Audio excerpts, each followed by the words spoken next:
what is God like? We've spent a fair bit of time considering that question. But what are people like? Because people are made in the image of God. So when we turn to the creation account in Genesis, and it's surprising how familiar we are with perhaps Genesis 1 version, and God said, let there be, and there was all these things, and how little notice we take of the more relational account of creation in Genesis 2.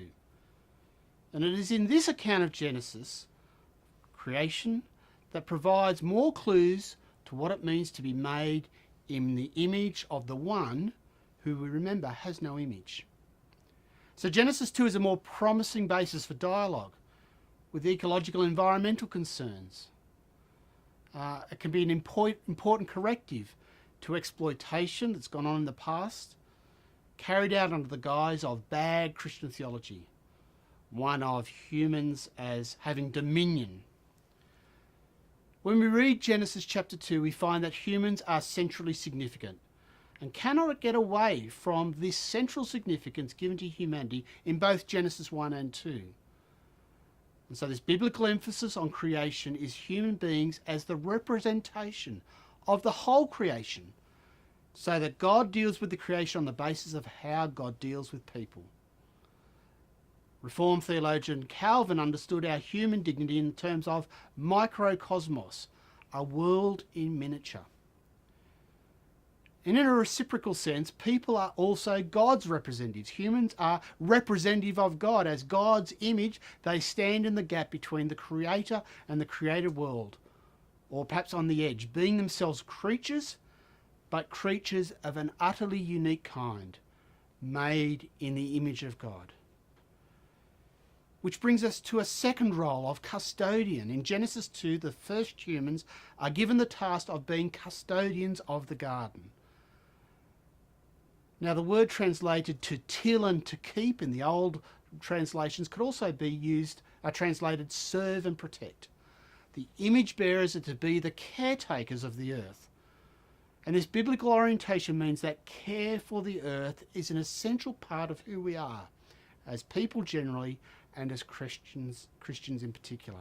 So care for the environment can be easily misunderstood or even trivialised as preserving giant moss from marauding filmmakers in a wilderness area.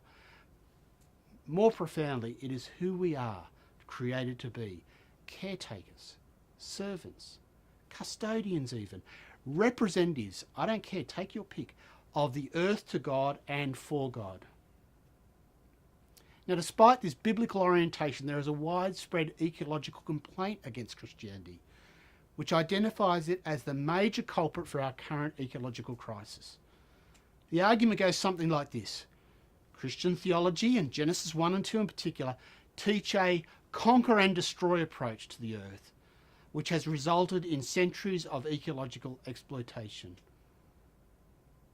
The focus of this complaint is usually on a misunderstanding of Genesis 1, which uses words such as subdue and or have dominion, sometimes called dominion theology.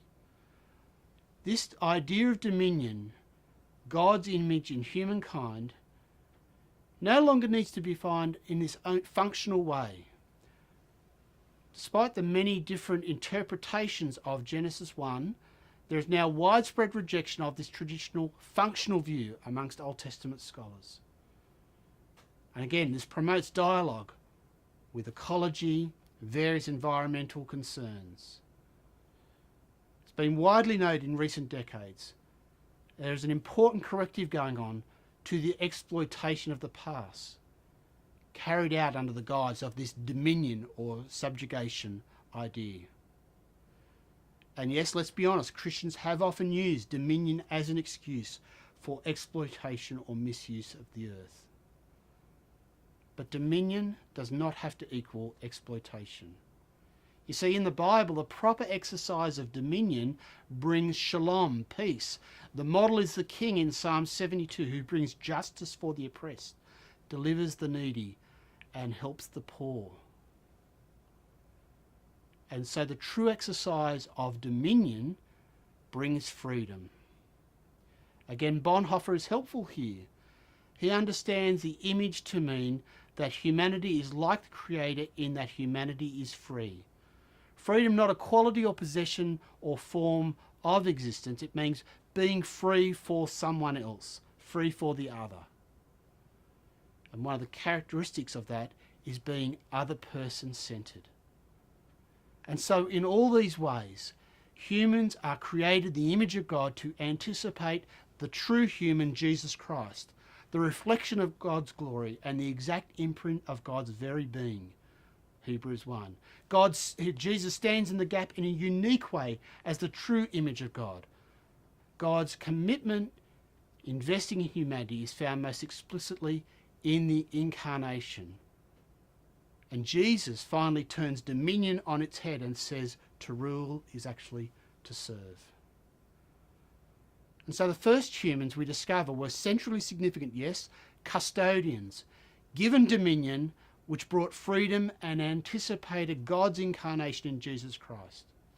But we failed to embody these traits faithfully. Successive generations since have been unfaithful to these core traits of what it means to be human.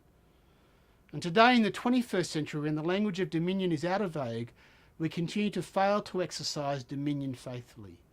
We need to use more wisely, without which life is impossible. We need to care for our fragile soil, which suffers from salinity and erosion.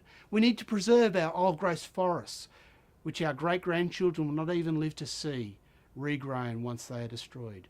We need to cut back on all forms of pollution, particularly air pollution, which leads to global warming and environmental refugees that will emerge as islands and coastal communities suffer climate disruption. To recognise Indigenous Australians as the original custodians of our land. In these ways, recovering a sense of what it means to be human, created in the image of God, is the core business of Christian theology, because it leads to human flourishing. It leads us to living well. Again, please get in contact if you have any questions as you work your way through this unit.